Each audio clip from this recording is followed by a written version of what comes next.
paseo atopou un coello e unha moza.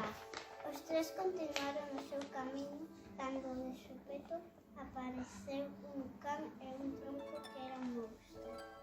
Por raro que pareza, todos acompañaron ao gatiño ata a súa casa, despedíronse e tan contentos.